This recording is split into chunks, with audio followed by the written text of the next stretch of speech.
Hola, ¿qué tal amigas, amigos televidentes en Extra Plus? Un gusto saludarles, darles la bienvenida a esta edición Sumando Vigores, con la que estamos arrancando esta semana informativa en Extra Plus.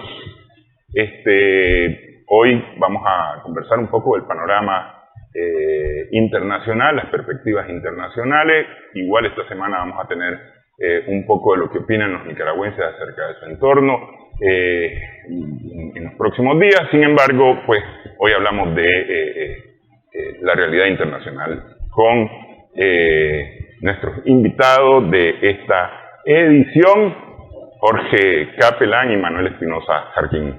Muchas gracias por estar con nosotros. Antes que empecemos, quiero nada más robarme unos minutos para destacar una de las varias informaciones que hay de este fin de semana. Rogaban muchos grupos que el Papa Francisco se pronunciara sobre Nicaragua. Y efectivamente, en el Ángelus de este domingo, el Papa Francisco se refirió a Nicaragua y pidió una solución a través del diálogo. Eso cayó como un balde de agua fría para aquellos que estaban demandándole al Papa Francisco que se pronunciara, porque incluso han empezado a atacarlos, aquellos que dicen que defienden a la Iglesia, han empezado a atacar al Papa Francisco, cabeza de la Iglesia Católica, incluso está pidiendo que renuncie, que lo saquen, etcétera, etcétera, etcétera. Yo creo que las palabras del Papa Francisco son las mismas palabras de 2018, cuando se hablaba de buscar una salida a través del diálogo en Nicaragua para evitar la sangre.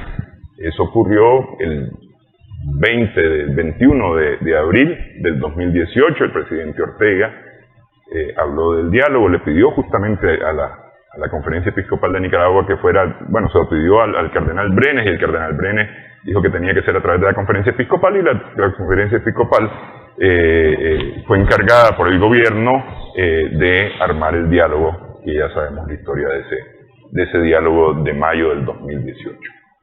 Pero, definitivamente es a través del diálogo la solución de los problemas. No hay otra forma, en estos tiempos me parece que no hay otra forma distinta al diálogo para la solución de los problemas. No sé ustedes qué tienen opinión acerca de este tema. Mira, no sé, primero te digo, aquí han habido muchos diálogos del 2018 a esta parte. A mí no me importa tanto lo que puedan decir los diálogos con el COSEP, con las grandes cúpulas partidarias y todo eso. Yo diría, aquí ha habido un diálogo a nivel de la sociedad, ¿me entendés? A nivel de lo que son las comunidades, a nivel de los barrios. Y el diálogo lo que te indica es que la gente lo que quiere es salir adelante, trabajar en paz y comunidad. Disculpame, yo estuve en Monimbó fines del año pasado, y en la Purísima, veía la Purísima de la Iglesia Católica, estaba vacía, no había nadie haciendo cola para la gorra. Te ibas a la Purísima de enfrente, y no es porque la iglesia no tuviera gorra para dar, no es por eso, ¿me entendés? Te iba al local de enfrente, ahí Monimbó, que es el local del frente, 200, 300 personas haciendo fila. Y yo estoy clarísimo, de esas 200, 300 personas, yo no te digo que todos eran simpatizantes del frente, pero yo creo que hay un consenso en esta sociedad, muy fuerte, ¿me entendés? Yo que sé, venimos, la semana pasada fueron las fiestas de Santo Domingo aquí, miles y miles de gente en las procesiones, muchos otros haciendo las otras cosas que se hacen en Santo Domingo, ¿verdad? Pero ahí no hubo un solo problema, no hubo una sola protesta. Entonces, ¿qué es lo que pasa? Sí, no, yo por supuesto que estoy a favor del diálogo, y aquí ha habido amnistía total y irrestricta. Aquí han habido montones de mesas de diálogo, y ya sabemos quién fue el que pateó la mesa y se fue, dando gestos airados, ¿no? Yo te digo, ¿no? Para mí el diálogo real es el que ha habido con la sociedad real. Pero es que fíjate, y quiero hacer una diferenciación. Hay diálogo y hay negociación, y son dos cosas distintas. Claro. Porque vos mencionabas a las cúpulas, políticas, económicas, si vos querés hasta culturales del país. Y estos no están demandando diálogo, están demandando negociación, y estas cúpulas son las que crean ruido. Cuando la gente, efectivamente, como vos decís, sí quiere diálogo, sí está dialogando, sí está buscando solución a sus problemas por la vía del diálogo, si vos querés hasta de la mediación, como hace por ejemplo la DIRAC aquí en Nicaragua, como la solución al conflicto. Sin embargo, son las cúpulas las que están metiendo ruido porque no quieren diálogo, quieren negociación. ¿Y qué es lo que quieren negociar? Quieren negociar cuotas de poder, cuotas económicas, etcétera, etcétera. Pero el problema es que, yo te digo, no es diálogo. Lo que quería Álvarez, lo que quería no era diálogo, lo que quería era calentar la calle. Eso no creo yo que sea diálogo. No, pero es que además no ha hablado de diálogo, en ningún momento ha hablado de diálogo. No, pues, tampoco, destituyente total. Sí. ¿Me entendés? O sea, no sé, ese discurso, a mí lo que me pareció interesante del discurso de Francisco, unas declaraciones que yo vi en el sentido de que decía, la religión no puede ser utilizada, ¿verdad?, para promover el odio. Dijo eso, la prensa no lo puso. En su artículo sobre las palabras del Papa Francisco, la prensa no puso eso, de que la religión no debe ser utilizada para promover el odio. Me parece que ese es un planteamiento muy fuerte de Francisco. ¿Entendés? Ahora, es un problema porque Francisco tiene un problema político ahí, porque la iglesia suya en buena parte está ocupada por Miami aquí, ¿no? Y algo él va a tener, es tarea de él ponerle cascabel al gato. Ahora, ¿qué es lo que a mí me parece, no? Que no se podía seguir tolerando esta provocación de Álvarez, de estar ahí metido en la iglesia día tras día, día tras día, día tras día, haciendo una barricada. No, el Estado tenía que actuar. ¿Entendés? Yo te digo, se le ha tratado de la manera más suave que se puede tratar a alguien que constantemente está promoviendo la guerra civil aquí en Nicaragua. Entonces, yo te digo sinceramente, esto es un problema que se va a resolver cuando se resuelvan muchas otras cosas en el mundo. Creo que es un problema que tiene que ver con la Iglesia Católica, con cómo la Iglesia Católica gestiona su propio poder a su interior, ¿no? ¿Cuáles son? Porque la verdad es que Francisco está dentro de un campo minado ahí en la Iglesia Católica, hay que reconocerlo. Tampoco los otros que quieren mantener los privilegios históricos de la Iglesia Católica tienen todo el poder que quisieran. Tiene que ver con el poder de la Iglesia Católica con relación, ¿no?, a los Estados Unidos, a Gran Bretaña, ¿no?, con relación a Occidente, con relación al resto, a la gran mayoría del resto del mundo, ¿verdad?, que somos nosotros, ¿no? Tiene que ver con muchas cosas de esas, ¿no? Y yo qué sé, seguirán tratando de armar actos de propaganda política, de querer calentar la calle, y en la práctica social se van a ir aislando cada vez más y cada vez más, y cada vez van a ser unas voces más chillonas pero más débiles. Yo eso es lo que veo, ¿me entendés? Incluso te diría, no sé, ese tema, el tema del diálogo es un tema que se da en la vida cotidiana, en estas elecciones municipales que vamos a tener, ¿no? Ese tipo de cosas son mucho más importantes, diría yo, para lo que es el diálogo en esta sociedad, que lo que pueda salir de estos llamados. Yo la verdad es que no sé, pues también se ve a nivel popular, ¿no? Se ve que hay un desgaste de las iglesias, o sea, no hay un desgaste de la religiosidad, porque todavía el 90 y tanto por ciento de la gente, casi el 100%, se declara cristiana, pero cada vez menos se declaran católicos, cada vez menos se declaran evangélicos, ¿verdad? Y cada vez más se declaran cristianos sin denominación. Sin denominación, sí. ¿Verdad? Y ese es un problema que no... O sea, eso no es culpa del gobierno sandinista ni del Frente Sandinista, eso es un elemento del desarrollo social, ¿no? Y de cómo las iglesias realmente responden a los intereses de sus feligreses. Sí, no, y además que ese no es un fenómeno solamente de Nicaragua, es un fenómeno que ocurre cada vez con mayor frecuencia.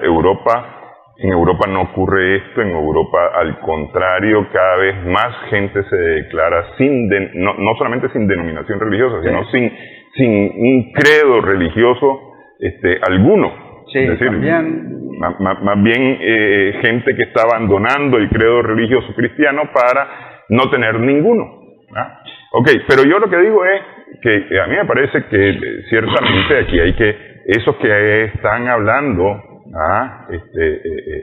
de cualquier otra cosa tienen que poner atención al líder, es decir, que supuestamente, y voy a recalcar sobre esa palabra, supuestamente están defendiendo a la Iglesia Católica, tienen que ponerle atención al líder de la Iglesia Católica que está diciendo que hay que dialogar, que hay que buscar una solución por la vía del diálogo.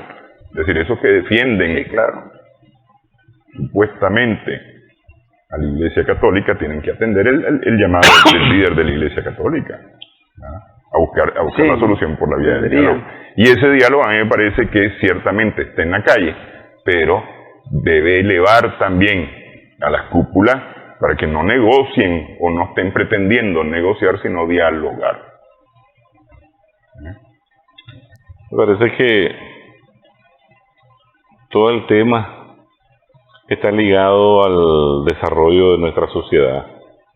Como bien decías vos, en Europa, desde hace siglos, hay una desconstrucción del papel o el rol de lo divino como algo absoluto que tiende a jugar en el desarrollo de una sociedad, ¿verdad? Hay una época de renacimiento, hay una época de industrialización que deja entrever de que no es todo aquello lo que se hace por voluntad divina, sino también por voluntad del hombre. Y de ahí se le da un espacio mayor a la ciencia y a la capacidad del individuo de actuar. Entonces en Nicaragua ya se conoce muy bien la historia de lo que es el papel de la Iglesia en la sociedad, como una organización ideológica que siempre ha estado al lado de la élite del poder, por lucro. ¿Ya? Lo que pasa es que nuestra sociedad es profundamente religiosa, pero ahora está bastante dividida y parcializada, y la Iglesia Católica ha venido perdiendo cuantitativamente a sus feligreses por la actuación que hizo en los 80. Perdió casi la mitad de sus seguidores. Por su participación en el 2018 ha mermado sustancialmente a sus feligreses. Entonces nuestra sociedad va desarrollándose en función de la construcción también de un Estado de Derecho, donde todos los individuos de una u otra manera tienen que ser medidos por la misma cinta. Y entonces los padres no son la excepción. Esa por una parte. Por otra parte tenemos que ver dos diferencias: el hombre político, ¿verdad? Y el sacerdote. Cada quien a qué se dedica. ¿Te estás dedicando a buscar más ovejas para el Señor, o estás buscando más manifestantes para un cambio de régimen? Y aquí no puedes separar las cosas. Primero vimos la actuación de la Iglesia en el 18, prácticamente el dirigente, o sea, dirigiendo, decía uno, el golpe hasta el núcleo, ¿verdad? Que es prácticamente donde estamos cerca, a que la gente se tomara, atacara. Eso lo hace un hombre de fe. Sí.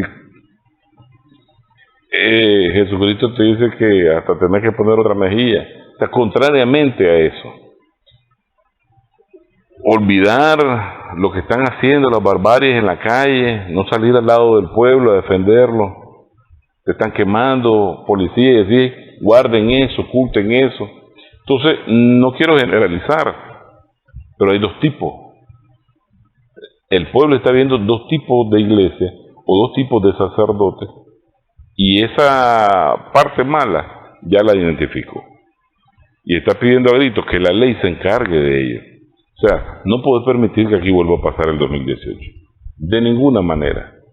Y entonces, Capelán habla de una de las primeras etapas de la realización o conducción de una revolución de color, que es el calentamiento en las calles. Y nosotros lo estudiamos en el 18 aquí en tu programa, con bastante saciedad, y todos los 188 componentes de la estrategia del manual de Gene Sharp, ¿ya? La utilización de los medios de comunicación para difundir la mentira y generar odio en la población y que entre a chocar y que se repita eso. Entonces me parece que es lógico lo que está pasando en una sociedad que se está construyendo en función de un Estado de Derecho, donde ese tipo de violencia no puede ser, no puede tener cabida, pues estaríamos de retroceso en retroceso. La Iglesia, el Papa está obligado a corregir toda esa curva de horrores que históricamente la Iglesia ha venido haciendo por los siglos de los siglos. Acuérdate que es la primera organización internacional que existe en la Iglesia. Y entonces fue a Canadá y pidió perdón.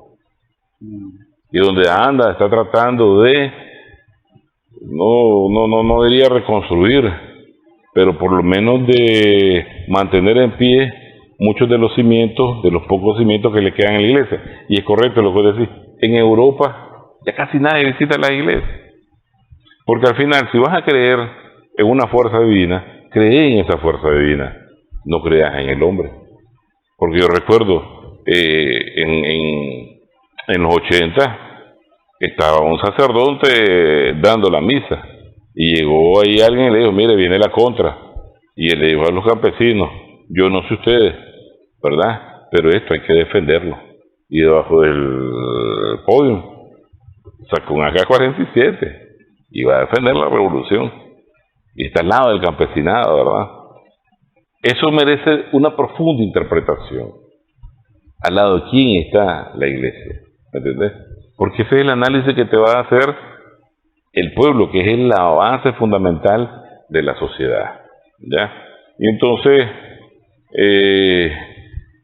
las noticias ahora tienen un mayor alcance y vos permanentemente estás viendo que en Estados Unidos, en México, en Europa, y se echan presos a los curas y a las monjas. ¿En dónde es que fue? Creo que esta semana salió la información, más de 1,000 sacerdotes detenidos por abusos. No recuerdo qué país es, me parece que es un país de Norteamérica, México, Estados Unidos o Canadá, me parece. Y ahí yo te podría decir, ese es un gobierno persecutor de la Iglesia. Pero no es cierto. Es decir, si no entendés la capacidad de la ley, un delito. Claro, la pedofilia. Entonces, y te dice, eso es matar en vida a la persona, te dice el mismo Papa, ¿verdad? Entonces, aquí podría decir que por la escasa o el escaso nivel de comprensión sobre lo que representa uno, ¿verdad? Y su conexión divina, pues la gente humilde puede darle cierto grado de inmunidad que no lo debería tener ante la ley. Todos deben de ser parejos, juzgados por sus acciones. Eso de que el rey era el único y su familia, de que poseía ese vínculo divino y por eso debía ser el rey y no podía ser tocado ni destronado, llegaron un bolchevique y agarró al zar y a toda la familia y finita la comedia. Entonces, hay procesos de desarrollo de la cosmovisión social que lo va marcando también el grado de la construcción del Estado de Derecho. Ok. Bueno, vamos a hacer una primera pausa en esta edición. Estamos sumando vigores en Extra Plus.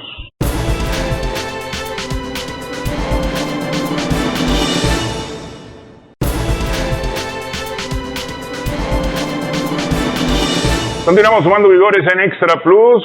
Estamos conversando con Manuel Espinosa Jarquín, Jorge Catalán. A ver, el viernes a la noche, supimos de un atentado en Rusia, en el que matan a la hija de un analista, un ideólogo, un estudioso ruso, Alexander Dugin, con una bomba en su vehículo. Es decir, cosas que tal vez hemos visto en las películas de acción, pues en las películas de espionaje, que ponen bombas a las familias, incluso hasta en El Padrino lo vimos, ¿no? Las bombas en los vehículos. ¿Qué hay ahí? Es decir, y además en territorio ruso. Bueno, según Rusia fue Ucrania. Ya tienen el nombre de la mujer, una ucraniana que ingresó a Rusia en los días anteriores al atentado. Vino con su hija de 15 años, no sé cuánto, quinceañera, pongamos. Vino desde Donetsk, creo, en un carro con placa local para que no despertara sospecha. Llegó, alquiló un apartamento en el mismo edificio donde vivía la hija de Dugin, y después del atentado inmediatamente se regresó vía Estonia, creo que Estonia, con otra placa. Le cambió las placas al vehículo y se regresó. Esa mujer ya aparecía, según la autoridad rusa, en abril ya había aparecido como agente de las milicias de Kiev. Entonces la tienen, bueno, eso es lo que ellos tienen. Que ¿Entró con identidad falsa? Entró con identidad falsa, sí. Sí. Entonces eso es lo que ellos tienen, pues, y están acusando a Kiev directamente de ese atentado. Ok. Está difícil, la historia está difícil, me parece a mí, porque no acostumbramos ver mujeres haciendo estas cosas. No digo que sea imposible, pero sí difícil, porque es decir, ahora con el asunto de género, pues hay que dar también crédito, me parece, a lo que pueden o no hacer las mujeres que antes hacían solamente los hombres. Vamos a suponer que fuera así.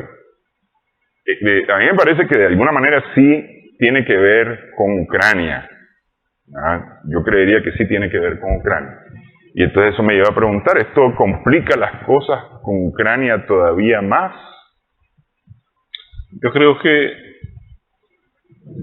bueno, quiero antes de pasar a este tema, algo que me tiene dando vuelta a la cabeza, lo que decía Jorge sobre la fila que él vio de la iglesia, donde habían unos frente de la otra. En esa fila vas a ver hasta evangélicos, hermano. Sí, no, aquí...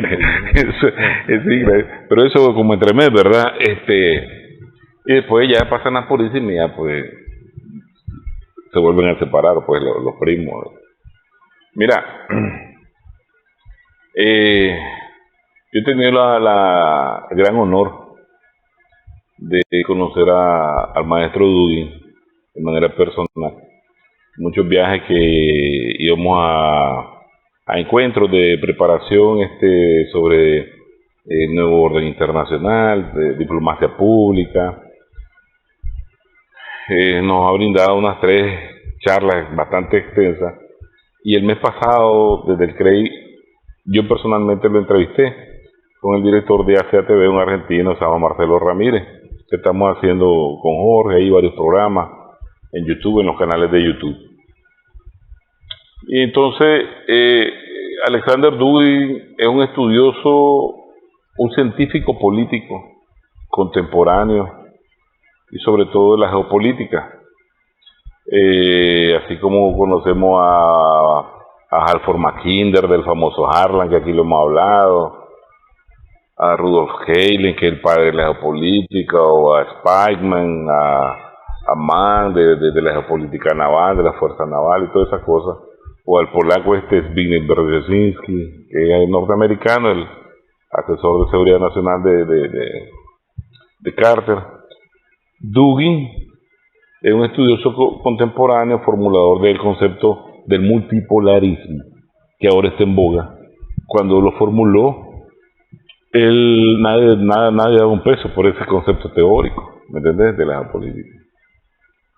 Ahora, y en las universidades, en el mundo académico, y los líderes en su discurso están apostando a la construcción de ese nuevo orden internacional que sustituya al orden unipolar, injusto, agresivo, criminal, violentador del derecho internacional, por algo más justo. No tiene nada que ver con el socialismo ni lo que nosotros... Es un orden más justo, más simétrico, de mayor respeto en las relaciones internacionales, de grupos, ¿verdad?, de fuerza que están liderando el orden internacional.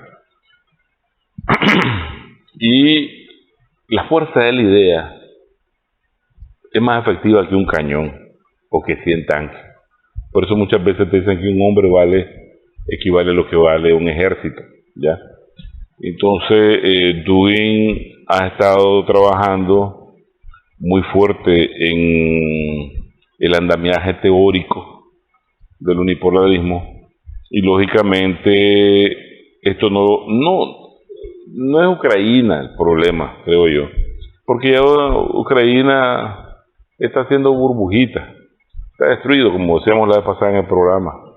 Ahí le están dando suero la OTAN para que se prolongue más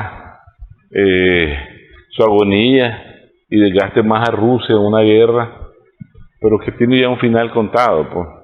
Incluso si se mete Polonia, el final de Polonia va a ser igual que el de Ucrania.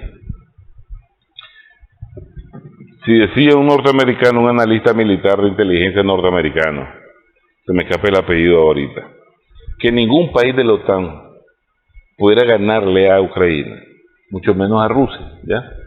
Entonces, el problema para el mundo occidental es la idea que está proponiendo, o que ya propuso Dugin y que ya tomó fuerza, ¿ya? No hay escuela en las relaciones internacionales que no conozcan ya este concepto. Entonces, es un problema que te tiende a ubicar a enemigos mayores. Pero es tan fuerte. El SBU ucraniano, el Servicio de Seguridad ucraniano, sí lo puede hacer, porque una operación terrorista la puede hacer X o Y organización, ¿ya? Y entre más pequeña sea, más difícil para la contrainteligencia detectarla. Pero esto tiene su firma, ¿me entendés? Y entonces, al inicio se hablaba del MI6 británico, de la CIA, y quienes conocen cómo esto firman en este tipo de operaciones terroristas te los pueden identificar con mucha mayor facilidad. Entonces, Dugin no es un problema para Ucrania, ¿me entendés? Es para el modelo, para el poder occidental como tal. Por eso te pregunto, ¿es tan fuerte el pensamiento de Dugin como para convertirse en algo tan peligroso que debe ser eliminado? No, el problema aquí, él es un objetivo, como puede ser Putin, como puede ser cualquier líder, ¿me entendés?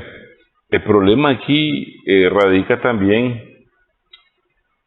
en una fisura de seguridad que hay dentro del mismo aparato ruso, que por ahí hay que revisar. Lógico, RT no te va a publicar eso, ¿ya?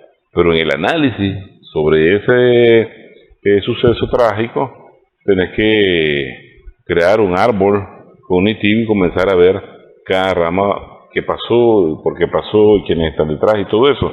Acordate que esto es un mundo de espejos oblicuos, y las acciones se hacen hasta con falsas banderas. Entonces resulta que un análisis post factum de una operación de esa es más fácil decirla, ¿verdad?, analizarla que anticiparla, se entiende. Pero la complejidad de esto está en la vitalidad de la idea, que está hoy. Vos entras a las redes sociales y pones ahí en internet también multipolarismo.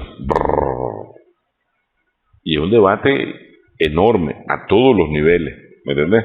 ¿Pero por qué? Porque ya es una necesidad. Pero además de una necesidad, es una realidad. O sea, la característica del modelo unipolar es lo que se está gestando ahorita y parece que es la forma más viable del planeta a llegar. La multipolaridad. La multipolaridad. Entonces es un golpe al ideólogo, ¿verdad? Al hombre que ha sido asesor de gente de la Duma y de Putin, etcétera, etcétera. Pero es un golpe como de advertencia, seguir propagando esta forma de pensar y el siguiente sos vos, porque es decir, porque si es tan peligroso ese pensamiento, la lógica salvaje sería eliminar al origen del pensamiento, no a la hija. Claro, pero lo que pasa es que es importante mencionar aquí que, o sea, Daria Dugina, que es la hija de Dugin, tiene también un peso específico importantísimo, o bastante importante en Rusia, ¿no? No solamente que ella ha sido no solo era periodista, ¿no? Periodista y todo eso, sino que debatía sobre los mismos temas, ella defendía las ideas de su padre, era muy conocida por eso, ¿no? Y también a nivel científico era muy destacada, ¿no? Entonces era una persona, en realidad, ella era una persona muy respetada en Rusia, ¿no? A pesar de sus 30 años escasos, ¿verdad? Entonces yo pienso que, bueno, un valor de esa acción terrorista era mostrar, miren, podemos perseguir las ideas rusas, ¿no? Hasta en el mismo corazón de Rusia. Ese es un punto, ¿no? político para hacer en ese tipo de acciones, ¿no? Por lo que se informa, bueno, básicamente la mujer esta que se metió con su hija, ¿no? Con su hija de mampara, o sea, para ver que no estaba buscando nada peligroso, ¿no? En realidad parece ser una acción relativamente modesta, ¿no? Lo que pasa es que hay que ponerle una bomba de 40 gramos de dinamita a un carro. Eso no es cualquier cosa. Pero ciertamente que pueden como dice Manuel, ¿no? El verdadero significado de esto y el verdadero operador detrás de esto, yo creo que va a surgir más adelante. Porque es cierto, pues, que todo esto son humo y espejo, pues, como dicen, ¿no? Mira, comúnmente los estados guardan muchos secretos y muchos reveses como esos y otros trágicos tratan de darle la firma a otra cosa y no a la verdadera causa, porque la reacción interna también de la población muchas veces es incontrolable. ¿Por qué? Porque mira, aquí también aparece un tema que está ahí y es la pugna que hay dentro de la élite de poder en la misma Rusia, ¿ya? Ahí lógicamente hubo una fuga de información sobre los movimientos de Dugin, porque no creo que haya sido Daria, sino que era él, que dicen que en último momento cambiaron cambio de carro, sí. a ir o no en ese vehículo. ¿Por qué? Porque la decisión del inicio de la operación especial militar, que el 24, ahorita el día se cumplen 6 meses, no creas que fue aceptada por toda la élite de poder. En Rusia hay un proceso interno de reconstrucción de la estructura, no solo de la estructura territorial, sino de la estructura de poder que existe. Y unos están siendo afectados. ¿Por qué? Porque en una nación como esa, acordate, hay una visión atlantista donde sus máximos intereses están apegados al atlantismo, al occidente, y sus intereses económicos, me refiero, no solo culturales, percepción cultural. Otros son puros eslabófilos que piensan como rusos nacionalistas, ¿me entendés? Y ellos entienden que lo que está sucediendo de no cortar de no ponerle fin a esa amenaza de la OTAN es el fin de la civilización rusa como tal, por eso ellos tienen que vencer. Y la otra son los que manejan una cosmovisión más orientalista hacia el oriente, mayor construcción de alianzas con China, con la India misma, ¿me entendés? Con los mongoles. Entonces, no es fácil haber tomado la decisión, ¿verdad? Y entrar en una guerra como la que ya está, no con Ucrania, es una operación, como decíamos en el programa pasado, donde el 10% de los tanques están siendo utilizados apenas ahí en el Donbass, sino que es contra la OTAN. Y nadie lo entiende. Y nosotros lo explicamos el otro día con Capelán en un programa porque acordate que se habló del 9 de agosto, que Hiroshima y Nagasaki, ¿verdad? Y entonces nos asustamos porque las dos bombas produjeron en 3 días 250,000 víctimas. Pero Occidente, o sea, Estados Unidos y la OTAN ahí no paró. Los planes que vos mirás que siguen, inmediatamente a partir del 46 hasta hoy día, el empleo del armamento atómico no es para matar a 250,000 personas o solamente 2 ciudades como Hiroshima y Nagasaki. Es del empleo, cuando nosotros estudiamos eso en los 80, hay el empleo de 30,000 armas nucleares, con una capacidad de destrucción de 60 a 80 ciudades principales. Ya no eran solo soviéticas, sino que incluían a los chinos. Pero además de eso, lógicamente, entre más cantidad de armamento nuclear, mayor cantidad de megatones. Pero además de eso, la cantidad de población. Por ejemplo, un plan de principio de los 80 tenía como cálculo en el primer Reich matar 280 millones de personas. ¿Qué planes no tendría la OTAN ahorita que la inteligencia militar y política rusa detectaron? Pero no te puedes quedar, no hombre, eso siempre hacen su plancito ahí y lo ponen en la repisa y no pasa nada. Así no puede vivir, ¿verdad? ¿Qué planes existirían de que tuvieron que tomar esa acción también para neutralizar los planes de avance de la OTAN? Sobre todo con el nivel de armamento que existe, ¿verdad? Entonces,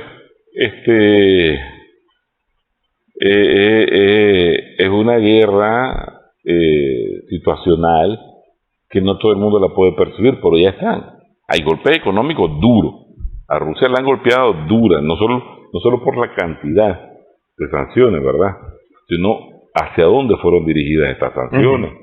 Entonces, y lógicamente la moral, el sistema nervioso, psicológico de la población tiende a ser golpeado y de repente causar la implosión, el cambio de régimen sin haber tirado un tiro. Ok, eso es lo que de alguna manera ocurre en Rusia, incluso a lo interno de Rusia, es decir, con la idea de crear esa desestabilización en Rusia, posiblemente hasta cambiar el régimen en Rusia por un régimen más amistoso con Occidente. Pero Occidente también está viviendo sus propios problemas. Si quieren hacemos pausa, hablamos acerca de esto. Al regresar, estamos sumando vigores en esto.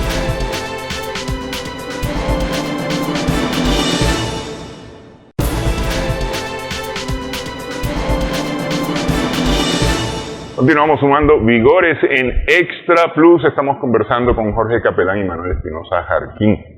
Decimos que Rusia tiene su realidad y tiene su situación específica que incluso va más allá de la guerra, porque eso va más allá de la guerra. Es decir, tiene cuando se disuelve en el 91 la Unión Soviética y se crea la Asociación de Naciones, con varias de la ex República Soviética, empieza un reajuste dentro de Rusia, ¿no? Especialmente. Pero bueno, ellos han vivido esa realidad, tal vez en los últimos tiempos han logrado estabilizar su situación social, económica. Pero Estados Unidos, principalmente Estados Unidos, por ejemplo, a partir de las sanciones que le impuso junto con con otras naciones que lo siguen a Rusia, más bien se ha visto complicado. Es decir, a ver, ha hecho esfuerzo el presidente Biden por detener la inflación, por detener la caída de la economía, y está a punto, si no es que ya está en recesión y con una inflación que está disparada. Bueno, están celebrando ellos ahorita, ¿no? Porque según el último informe creo que bajó 0.2% o algo así. Pero el índice de precios al consumidor, o sea, la inflación, se mantiene en unos niveles históricos, ¿no? Histórico, mucho más alto de lo que ha habido, ¿no? Desde por lo menos los últimos 25 años no ha habido una inflación tan alta, ¿no?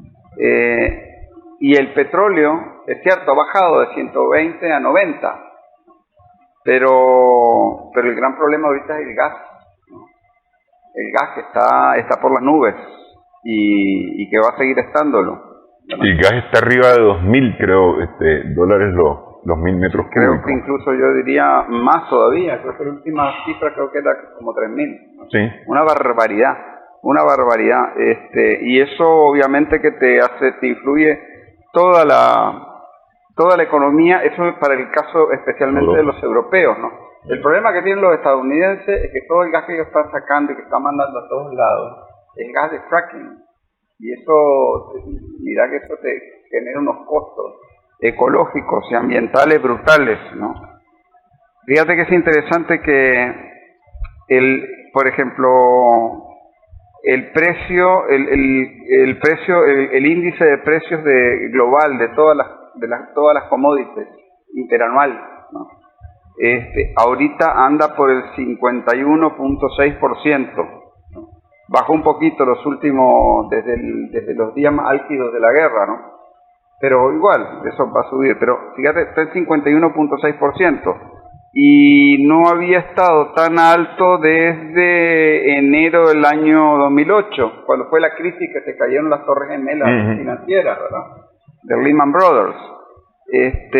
Y todavía está un poquito más alto que en aquel entonces, o sea que es muy seria la situación, ¿verdad? Es tremendo estos datos, pero es que hay un problema, porque pero es que al final van a lograr controlar y con la Reserva Federal metiendo más plata, ¿no? Si la Reserva Federal de Estados Unidos sube las tasas de interés, ¿no? Va a poder, antes tenía que meter más plata cuando estaba la flexibilización cuantitativa el año pasado, ¿no? Bueno, ahora lo que hacen es subir las tasas de interés. Subiendo las tasas de interés va a poder frenar la inflación. Eso en realidad es falso, porque la Reserva Federal no tiene la capacidad para influir directamente sobre la inflación, cuando la inflación está promovida, como hoy en día, no porque la gente demande más dinero, no porque el mercado mundial esté demandando más cosas, sino sencillamente porque los productores no pueden producir suficiente.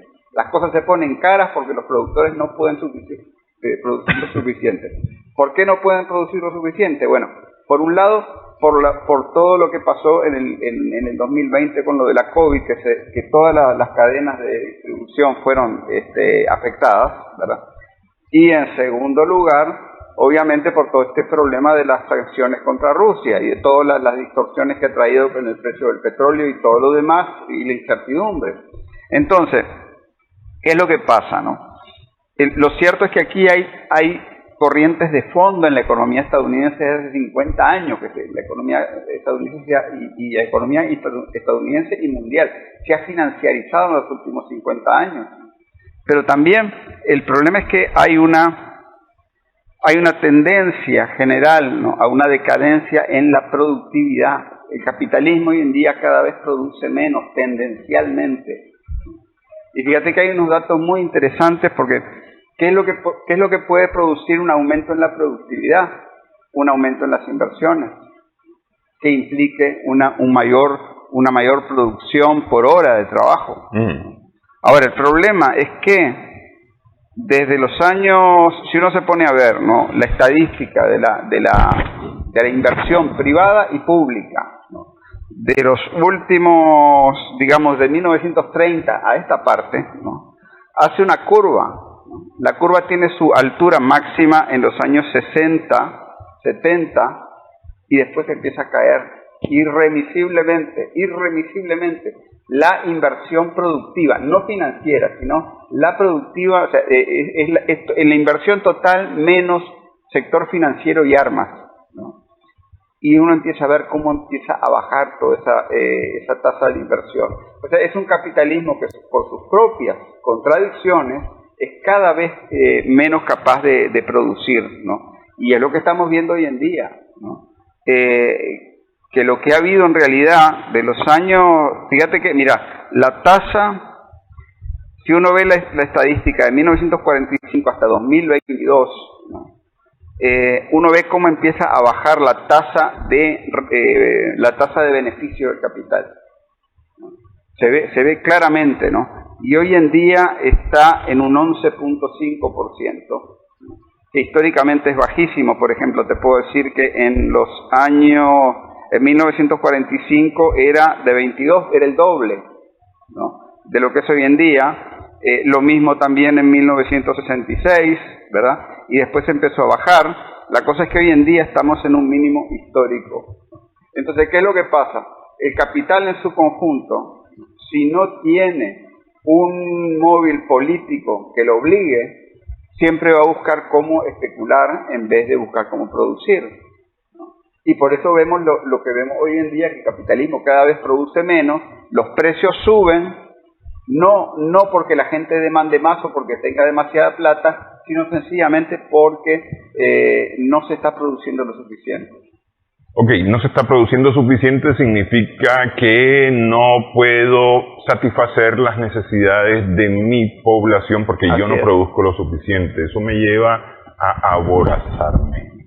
Entonces, como yo veo que Jorge y Manuel sí tienen, los voy a garrotear para quitarle, porque no me quieren vender. Sí, eso tiene todo un montón de consecuencias sociológicas y políticas a lo interno de esa sociedad, y por eso es que se matan y vemos todos esos tiroteos ahí, tan bárbaros. Pero es que además esos tiroteos, yo no sé, hay otras cosas, me parece a mí, en medio, ¿verdad? Es decir, pero, a ver, vamos a ver a un Estados Unidos, un Inglaterra, incluso una Europa más aborazada sobre los pueblos del hemisferio sur.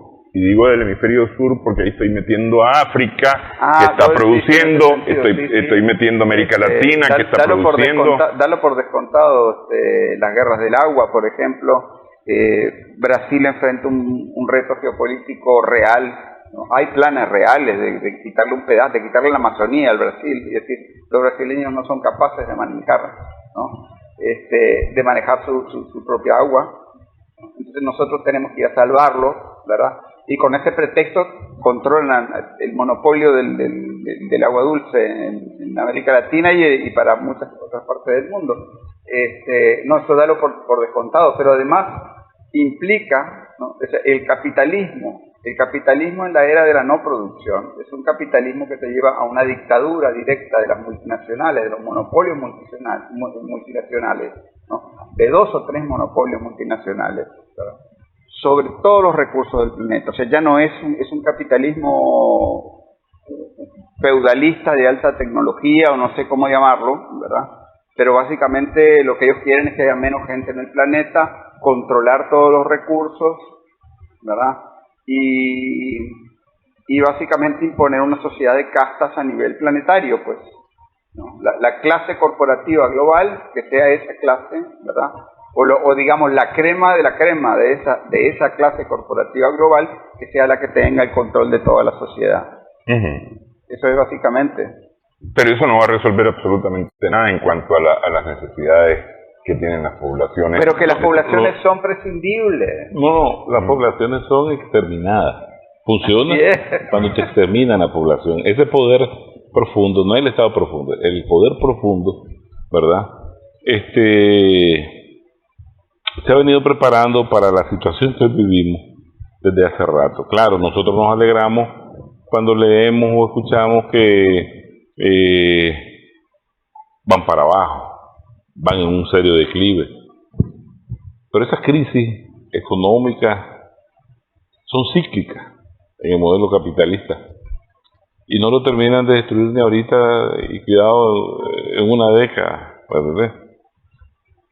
Porque su fundamento es especulativo y está bien oculto en una serie de entramados académicos sobre cómo funciona la economía, porque es interesante cuando escuchas a un profesor de economía, ¿verdad?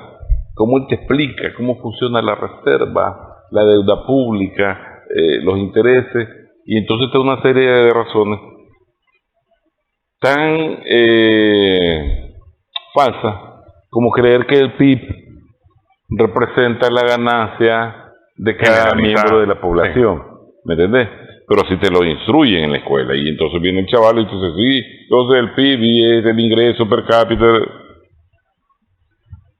Ellos se benefician, ese capital especulativo se beneficia, por eso Trump y el ideólogo que tenía, bueno, te acuerdas, creo que era, están pidiendo que eliminen a las familias más ricas, a los dueños de la Reserva Federal, porque mira, por lo menos al complejo militar industrial le corresponde pagarle a científicos que inventen mayor cantidad de armas, le corresponde tener industrias de armamento, producirla, el armamento, mantener al 35, casi el 40% del empleo en Estados Unidos.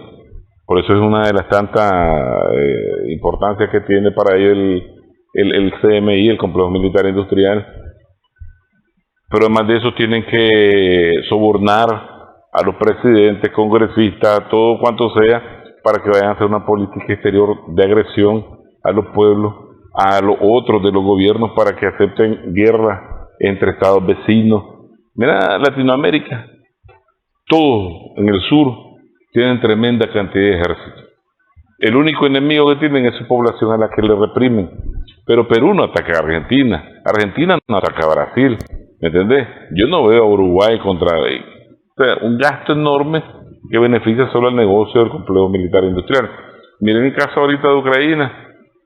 Están quitándole de todo el arsenal a la Europa oriental socialista, que se la manden a Ucrania para ellos venderle su nuevo armamento. Es que eso de las armas de Ucrania es un tema, es decir, que echa sangre, pues, porque es decirle, se están deshaciendo de todo el armamento viejo, sí, y lo están vendiendo a Ucrania, porque lo están vendiendo. El asunto es que se lo están vendiendo a Ucrania, no es que le están regalando a Ucrania, que en los titulares pareciera, en los titulares de Occidente pareciera que es que Ucrania está recibiendo la gracia de Occidente, la solidaridad de una cantidad de armas que al final de cuentas se las están vendiendo, y además se las venden a precio de arma nueva. Es decir, el problema es que te dicen, lo que nos ocurrió aquí. Toma estas armas, mañana me vas a pagar. Sí. El precio que te van a cobrar mañana. No, si no se las regresas, la van a pagar. Pero es lo que de repente nos ocurrió aquí, ¿no? Es decir, aquí hubo un momento en los 80 que lo que teníamos era Enfield. De verdad, los Enfield de la Primera Guerra Mundial. Y eso era lo que teníamos aquí en Nicaragua en los 80, los Enfield. Entonces, yo lo que te decía es que igual al Silicon Valley le toca tener científicos, comercializar tecnología, estar buscando la tecnología de punta para competir con esto, con lo otro. O a la industria farmacéutica le toca tener científicos, laboratorios, inventar virus, tirárselo al planeta y todo tiene la racionalidad de terminar al planeta. Pero la parte especulativa de ese poder profundo que es Wall Street, solo imprimen. Y entonces, ¿qué pasa? Ellos en la pandemia y pospandemia mantuvieron la mano de obra norteamericana en su casa. Y te llega el chequecito, ellos mismos se endeudan, pero pueden vivir con eso. ¿Me entendés? Entonces, a mí me parece que lamentablemente va a durar. El mundo multipolar inclusive no te dice que el capitalismo desaparece, pero te decía que no es ni socialista, ¿ya? Se van a mantener estructuras del andamiaje mundial, del orden mundial, pero también a la par de nuevas que lo vienen superando o complementando o ganando mayor grado de acción. a nivel mundial. Entonces, lo del gas, yo recuerdo que hace 2 o 3 años hablamos en una conferencia en una universidad pública y le dijimos cómo se estaban preparando los norteamericanos y cómo se convirtieron en los mayores productores. ¿Me entendés? Entonces, si vos producís, tenés que vender. Y entonces ahorita ellos desde hace rato están compitiendo y con los mismos amigos de Arabia Saudita y con los mismos europeos están proponiendo gas, ¿me entendés? Y todo eso, haciendo los clientes y sacando fuera del juego a los rivales en esa esfera. Entonces algo planeado, igual que la guerra, igual que la crisis económica, sí, que la población está mal, que los europeos están bien mal, ¿me entiendes? Que no le ha funcionado las sanciones con Rusia y esto, han creado algunas respuestas todavía no totales. Sí, es cierto, no se puede negar. Bueno, a ver, desafortunadamente el tiempo nos voló en este programa. Quiero agradecerles esta platicada. Yo sé que quedamos así inconclusos en algunos temas, claro, pero bueno, agradecerles esta presencia en esta hora. A Manuel, a Jorge, siempre es un gusto poder platicar con ustedes.